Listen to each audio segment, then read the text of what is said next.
आज भी हल्दी घाटी का मैदान महाराणा प्रताप के रणकौशल को याद करता है।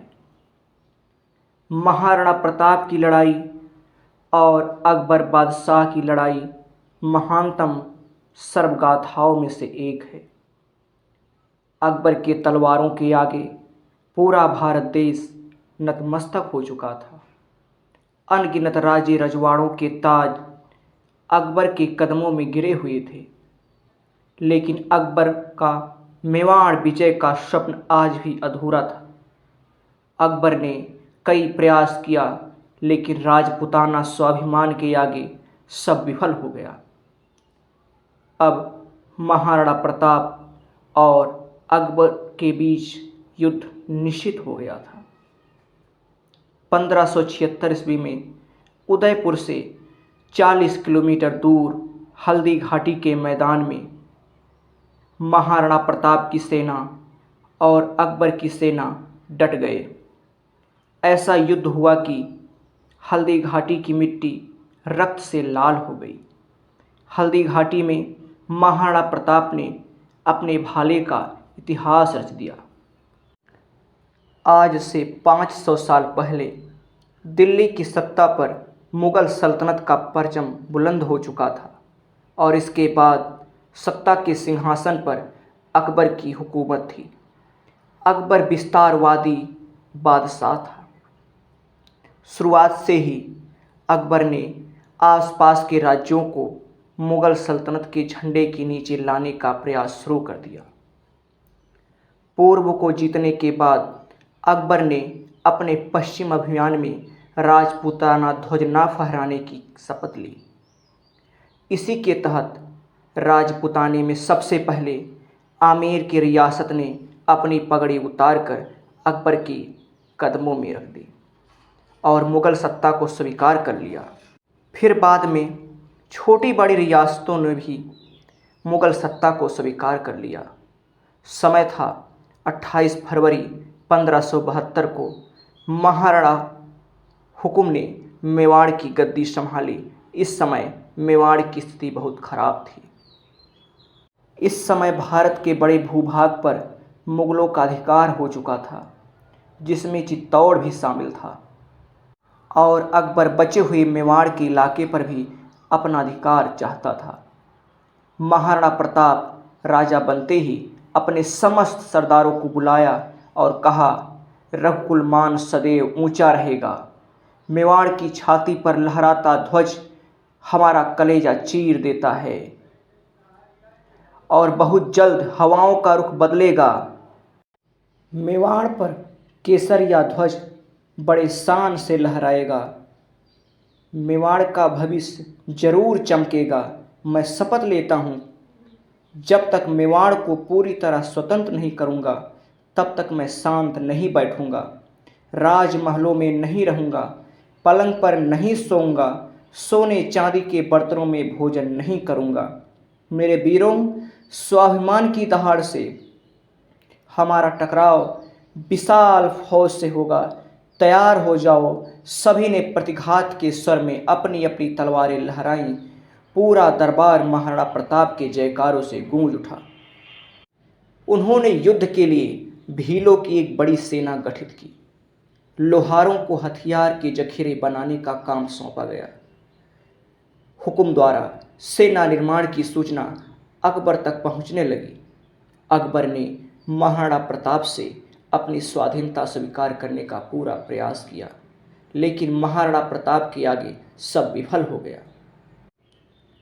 अकबर के सारे प्रयास विफल होने के बाद 18 जून 1576 में हल्दी घाटी के मैदान में एक भयानक युद्ध का आगाज हुआ। आकाश में घनघोर बादल थे और कभी कभी बिजलियां चमक रही थीं, मानो काल स्वयं प्रकट हो गया हो मुगलों के विनाश के लिए। इसी बीच मुगल सेना आगे बढ़ने लगी। तभी महाराणा प्रताप ने अपने हरावल दस्ते को शत्रु पर प्रहार करने के लिए आगे भेजा। हुक्म की हरावल दस्ते ने आगे बढ़ रही मुगल सेना का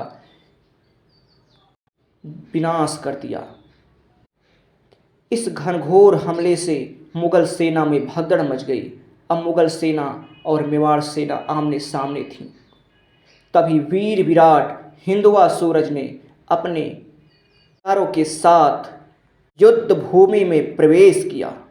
राणा सेना का युद्ध में आते ही देख मुगल सेना में भगदड़ मच गई। महाराणा जिस ओर बढ़ जाते वहां शत्रुओं की लाशों के ढेर लग जाते थे। मुगलों ने पहली बार महाराणा प्रताप को इतना भयंकर युद्ध करते देखा था। इससे पहले उनका नाम ही सुना था। मुगलों को भागते देख सेनापति मेहतर खान जोर जोर से चिल्लाने लगा, बादशाह सलामत अकबर विशाल सेना लेकर आ रहे हैं। यह सुन मुगल सेना सोच में डूब गई कि आगे भागे तो अकबर मार डालेगा और नहीं भागे तो राणा मार देगा। अब महाराणा प्रताप मुगलों का विनाश कर रहे थे। इसी बीच बहलोल खान को घोड़े सहित 2 भागों में भी काट दिया। महाराणा प्रताप को तलाश थी मान सिंह की, जिसने कहा था हमारी मुलाकात युद्ध भूमि में ही होगी। महाराणा प्रताप ने देखा युद्ध भूमि में मान सिंह हाथी पर बैठा हुआ है। महाराणा प्रताप ने अपने चेतक घोड़े को पवन की वेग गति से दौड़ाया और मान सिंह के हाथी के पास पहुंच गए। महाराणा प्रताप ने अपने भाले से प्रहार किया। मान सिंह तो बच गया लेकिन महावत मारा गया। इसमें महाराणा प्रताप के चेतक को काफ़ी हानि पहुंची। उसका पैर भी कट गया था।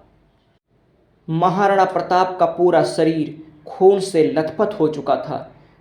तभी सादड़ी रियासत के झालाविदा ने कहा, हुकुम, यह चेतक और आप को इलाज की आवश्यकता है और आपके पैर में गोली भी लग चुकी है। आप तुरंत वैद्य जी के पास जाएं। महाराणा प्रताप अपने चेतक को पुत्र की तरह प्यार करते थे।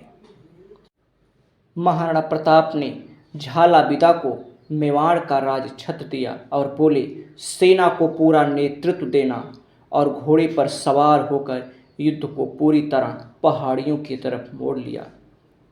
पहाड़ियों पर भीलों ने युद्ध का मोर्चा संभाल लिया था। मुगलों को अब एक और नई टक्कर मिली। महाराणा प्रताप चेतक को लेकर पर्वतों की ओर निकल पड़े। वहां चेतक ने 36 फीट की गहरी खाई को कूदकर पार कर लिया और वलीचा गांव में घायल चेतक गिरकर बेहोश हो गया। इधर हल्दी घाटी के मैदान में भीषण युद्ध चल रहा था और अंत में मान सिंह ने समय की नजाकत को देखते हुए लड़ने के बजाय मुगल सेना को अजमेर चलने का आदेश दिया।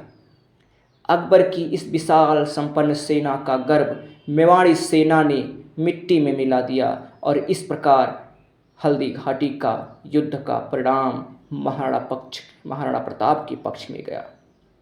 आइए हम सब मिलकर के महाराणा प्रताप और वीर वीरांगनाओं के कार्यों को याद करें और उन्हें नमन करें। नमस्कार दोस्तों।